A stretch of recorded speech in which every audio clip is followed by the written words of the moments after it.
اللہ تعالیٰ نے انہیں پاک صاف بنا دیا، انہیں چن لیا۔ اللہ خود ہی سورۃ القلم آیت 50 میں وضاحت فرماتے ہیں، فاجتباہ ربہ فجعلہ من الصالحین، اسے اس کے رب نے پھر نوازا اور اسے نیک لوگوں میں کر دیا۔ امام مسلم نے ایک حدیث روایت کی ہے کہ نبی کریم صلی اللہ علیہ وسلم نے فرمایا، لا ينبغي لعبد ان يقول انا خير من يونس بن متى، تم میں سے کوئی شخص ہرگز یہ نہ کہے کہ میں یعنی محمد یونس بن متی سے بہتر ہوں، یعنی یوں نہ کہے کہ میں سیدنا یونس علیہ السلام سے افضل ہوں، وہ اس طرح کہ وہ تو اپنی قوم کے ایمان لانے سے مایوس ہو گئے تھے اور میں مایوس نہیں ہوں۔ اس طرح بالکل نہ کہے، کیونکہ بالآخر اللہ تعالیٰ نے آپ کو چن لیا اور برگزیدہ بنا لیا اور صالحین میں داخل کر لیا۔ اس واقعے میں نبی کریم صلی اللہ علیہ وسلم کو جو ہدایت دی گئی ہے اس کا ذکر سورۃ القلم آیت 41 میں آتا ہے، فاصبر لحكم ربك ولا تكن كصاحب الحوت، پس تو اپنے رب کے حکم کا صبر سے انتظار کر اور مچھلی والے کی طرح نہ ہو جا۔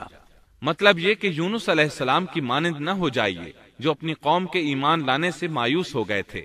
یقیناً دین کی دعوت اور حق کے پرچار میں یہ بہت عظیم سبق ہے کہ داعی اللہ کو کبھی مایوس نہیں ہونا چاہیے۔ یونس علیہ السلام کا قصہ ختم ہوا اور اب ہم آپ کو سناتے ہیں ذوالکفل علیہ السلام کا قصہ۔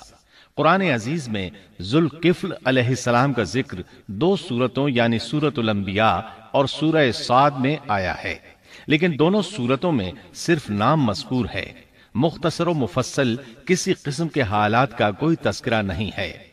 سورۃ الانبیاء آیت 85 اور 86 میں اللہ تعالیٰ فرماتے ہیں،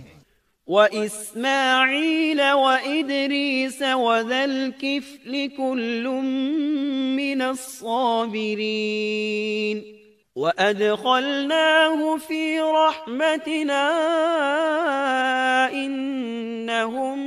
مِّنَ الصَّالِحِينَ، اور اسماعیل اور ادریس اور ذوالکفل یہ سب صابر لوگ تھے، ہم نے انہیں اپنی رحمت میں داخل کر لیا، یہ سب لوگ نیک تھے۔ اللہ تعالیٰ سورہ صاد آیت 48 میں فرماتے ہیں، وَاذْكُرْ إِسْمَاعِيلَ وَالْيَسَعَ وَذَا الْكِفْلِ وَكُلٌّ مِّنَ الْأَخْيَارِ، اسماعیل، یسع اور ذوالکفل کا بھی ذکر کر دیجئے، یہ سب بہترین لوگ تھے۔ ذوالکفل علیہ السلام کے متعلق جس طرح قرآن مجید نے نام کے سوا کچھ ذکر نہیں فرمایا، اسی طرح نبی اکرم صلی اللہ علیہ وسلم سے بھی ان کے متعلق کچھ منقول نہیں ہے، لہٰذا قرآن و حدیث کی روشنی میں اس سے زیادہ کچھ نہیں کہا جا سکتا کہ ذوالکفل علیہ السلام اللہ کے برگزیدہ نبی اور پیغمبر تھے اور کسی قوم کی ہدایت کے لیے مبعوث ہوئے تھے۔ قرآن و سنت میں اس سے زیادہ سکوت ہے۔ باقی رہا سیر و تواریخ میں ان کا ذکر، تو کافی تفتیش و جستجو کے بعد بھی ہمیں اس سلسلے میں ایسی ٹھوس معلومات نہیں مل سکیں جن کے ذریعے سے ذوالکفل علیہ السلام کے حالات و واقعات پر مزید روشنی پڑ سکے۔ چنانچہ تورات بھی خاموش ہے اور اسلامی تاریخ بھی۔ البتہ ابن جریر رحمت اللہ علیہ نے مشہور مفسر تابعی مجاہد رحمت اللہ علیہ سے ان کے متعلق ایک قصہ نقل کیا ہے۔ اسی طرح امام ابن ابی حاتم نے اسی قصے کے قریب کچھ آثار عبداللہ بن عباس اور ابو موسیٰ اشعری رضی اللہ عنہم سے نقل فرمائے ہیں۔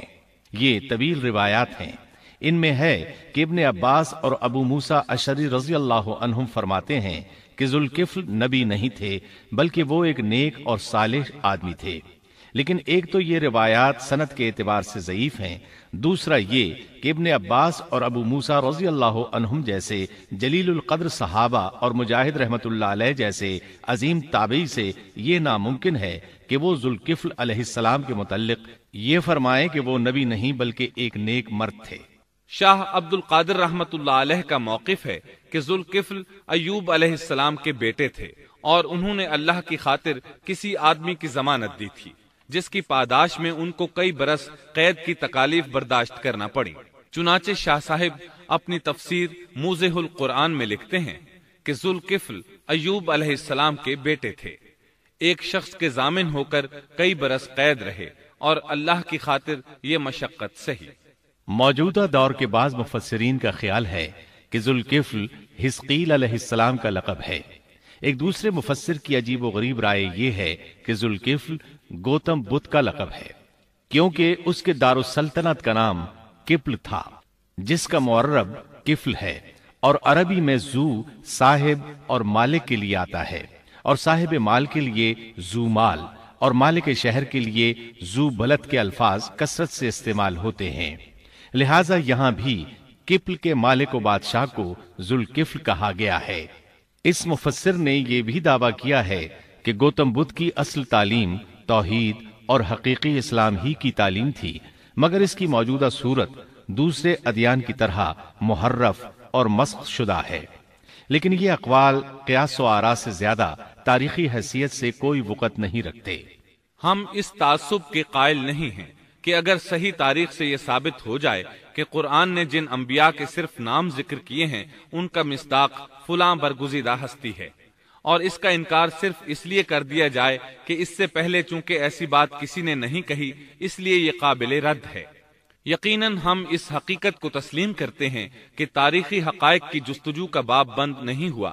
اور آئے دن نئی نئی تحقیقات سامنے آ رہی ہیں اور جدید انکشافات ہو رہے ہیں، بلکہ ان کے ذریعے قرآن مجید اور احادیث رسول کے بیان کردہ واقعات کی تصدیق ہوتی چلی جا رہی ہے۔ ملحد و بے دین لوگ ان کا انکار اس لیے کرتے اور کرتے آ رہے ہیں کہ تاریخ اور فلسفہ ان کا ساتھ نہیں دیتے، لیکن اگر قرآن کریم کی بیان کردہ کسی ہستی کے متعلق مزید انکشافات روشنی میں آئیں تو ہمارے لیے انکار کا باعث نہیں بلکہ مخالفین پر مزید حجت اور دلیل ہیں۔ لیکن اس حقیقت کے اقرار کے باوجود اس سے یہ بھی لازم نہیں آتا کہ کسی واقعے کے متعلق کوئی شخص اگر محض اپنے وہم و گمان اور قیاس و انداز سے بے دلیل کوئی بات کر دے تو ضرور اس کو مان لیا جائے۔ چنانچہ ذوالکفل علیہ السلام کو گوتم بدھ قرار دینا ابھی تک اس سے زیادہ کوئی حیثیت نہیں رکھتا۔ ہمارے لیے دنیا کے مختلف گوشوں میں اللہ کے فرستادہ نبیوں پر ایمان لانے کے لیے قرآن کی وہ تینوں دفعات کافی ہیں جو دین اسلام کا امتیازی وصف ہیں۔ سورۃ الفاتر آیت 24 میں اللہ تعالیٰ فرماتے ہیں، وَإِن مِّنْ أُمَّةٍ إِلَّا خَلَا فِيهَا نَذِيرٌ، اور کوئی امت ایسی نہیں ہوئی جس میں کوئی ڈر سنانے والا نہ گزرا ہو۔ سورۃ المومن آیت 78 میں اللہ تعالیٰ فرماتے ہیں، منهم من قصصنا عليك ومنهم من لم نقصص عليك، بعض انبیاء کے واقعات ہم آپ کو بیان کر چکے ہیں اور ان میں سے بعض کے قصے تو ہم نے آپ کو بیان ہی نہیں کیے۔ سورۃ البقرہ آیت 136 میں اللہ تعالیٰ فرماتے ہیں، لا نفرق بين احد من رسله، ہم رسولوں میں سے کسی کے درمیان فرق نہیں کرتے۔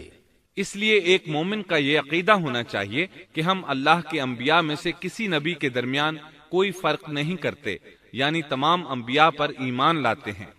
اس صاف اور واضح عقیدے کے بعد اگر ہمارے سامنے کسی ملک اور کسی خطے کے انبیاء اور رسول کے واقعات نہیں بھی آئے تو اس کے اسباب و وجوہات اور ہیں، لیکن جہاں تک ان پر ایمان لانے کا تعلق ہے وہ اختصار سے بھی کافی ہے، اور ان کی تفصیلات سے آگاہی ہماری رشد و ہدایت کے مقاصد یعنی اللہ پر ایمان اور نیک اعمال کے لیے ضروری نہیں ہے،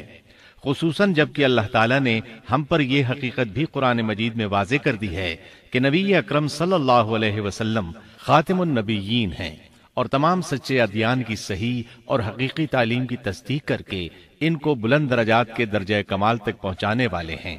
جیسا کہ سورۃ المائدہ آیت 3 میں اللہ تعالیٰ فرماتے ہیں، اليوم اکملت لکم دینکم واتممت علیکم نعمتی ورضیت لکم الاسلام دینا، آج میں نے تمہارے لیے دین کو کامل کر دیا اور تم پر اپنا انعام بھرپور کر دیا اور تمہارے لیے اسلام کے دین ہونے پر رضامند ہو گیا۔ خلاصہ کلام یہ کہ ہمیں یہ تسلیم ہے کہ ہندوستان میں بھی اللہ کے سچے نبی اور پیغمبر مبعوث ہوئے، بلکہ سیرت نگاروں کی روایات کے مطابق ابو البشر آدم علیہ السلام اسی ہندوستان کے کسی گوشے میں اتارے گئے، لیکن جب تک قرآن و حدیث کی صراحت یا تاریخ کے صحیح دلائل و براہین سے یہ ثابت نہ ہو جائے کہ ذوالکفل گوتم بدھ کا لقب ہے، محض قیاس و آراء کی بنا پر ہم اس کو تسلیم نہیں کرتے، کیونکہ جس طرح کسی نبی کو نہ ماننا کفر کی راہ ہے، اسی طرح کسی غیر نبی کو نبی تسلیم کرنا بھی باطل ہے۔ شعیب علیہ السلام بھی ایک عظیم نبی تھے۔ آپ یونس علیہ السلام سے پہلے یا بعد میں تشریف لائے۔ مفسرین اور مورخین کے اقوال اس بارے میں مختلف ہیں۔ آپ عربی النسل ہیں اور مدین بن مدیان بن ابراہیم علیہ السلام کی طرف منسوب ہیں۔ آپ جس شہر میں مبعوث ہوئے اس کا نام مدین تھا، یا پھر یہ اس قبیلے کا نام تھا جو اس بستی میں آباد تھا۔ مدین کا یہ شہر مشہور شہر معان کے قریب ہی تھا، آج کل یہ اردن میں ہے۔ معان قوم لوط کے بحیرہ کے قریب تھا۔ بحیرہ کی حقیقت یہ ہے کہ جب اللہ تعالیٰ نے جبریل علیہ السلام کو حکم دیا کہ لوط علیہ السلام کی قوم پر تباہی نازل کریں، اس بستی کو اوپر اٹھا کر اوندھا گرا دیں، انہوں نے اس بستی کو تہوبالا کر دیا، تہس نہس کر دیا، تو اس بستی کو بحیرہ کہا جانے لگا، یعنی لوط علیہ السلام کی بستی کے کھنڈرات۔ یہ بحیرہ بحر مردار کے قریب ہی واقع ہے۔ سیدنا شعیب علیہ السلام کی قوم ایک کافر اور تاجر قوم تھی، بتوں کی پوجا کرتی تھی اور ڈاکے ڈالتی تھی۔ یہ لوگ تجارتی راستوں پر کھڑے ہو جاتے، تجارتی قافلوں کو اس طرح لوٹتے تھے کہ ہر قافلے سے جبرن 10واں حصہ وصول کر لیتے تھے۔ خود بھی ملاوٹ، ہیرا پھیری اور دھوکہ بازی کے ماہر تھے۔ ملاوٹ تو گویا ان کی گھٹی میں پڑی تھی۔ تمام انبیاء کرام علیہم السلام کی ذمہ داری ہوتی ہے کہ لوگوں کو خالص اللہ کی عبادت کی طرف بلائیں، درست اعمال اور صحیح عقائد کی طرف ان کی رہنمائی کریں۔ اس کے ساتھ یہ بھی ان کی ذمہ داری ہوتی ہے کہ اہم معاشرتی، اقتصادی اور سیاسی امور کی بھی رہنمائی کریں۔ حقیقت یہ ہے کہ تمام انبیاء کرام کا طریقہ یہی تھا کہ جہاں کہیں قوم میں کوئی ٹیڑھا پن دیکھتے، اس کی اصلاح فرمانے کی کوشش کرتے۔ عبادت اور عقیدے کی اصلاح کرنے کے ساتھ ساتھ دوسری خرابیوں کا بھی سامنا کرتے جو اس قوم میں پائی جاتی تھی۔ اہل مدین میں ملاوٹ کا رجحان سب سے بڑھ کر تھا، ماپ تول میں کمی کرتے تھے۔ اس کے ساتھ اس قوم میں درختوں کی عبادت کرنے کا رجحان بھی پایا جاتا تھا، وہ درختوں کے پجاری تھے۔ اسی لیے اللہ تعالیٰ نے سورۃ الحجر آیت 78 میں فرمایا ہے، وَإِن كَانَ أَصْحَابُ الْأَيْكَةِ لَظَالِمِينَ، اور بے شک ایکا والے بھی بڑے ظالم تھے۔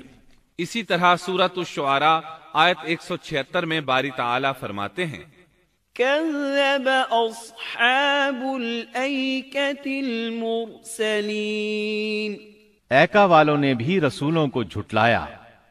اس قوم نے تو صرف شعیب علیہ السلام کی تکذیب کی تھی، پھر اللہ تعالیٰ نے رسولوں کی تکذیب کیوں فرمایا؟ اس کا جواب یہ ہے کہ ایک رسول اور نبی کی تکذیب تمام انبیاء کرام کی تکذیب ہے، کیونکہ سب انبیاء کرام کی دعوت ایک ہے، سب کے سب ایک ہی دعوت دیتے رہے ہیں، سب کا ایک ہی اعلان تھا، ان اعبدوا اللہ واتقوہ واطیعون، تم اللہ کی عبادت کرو اور اسی سے ڈرو اور میرا کہنا مانو۔ یہ تھی تمام انبیاء کرام کی دعوت۔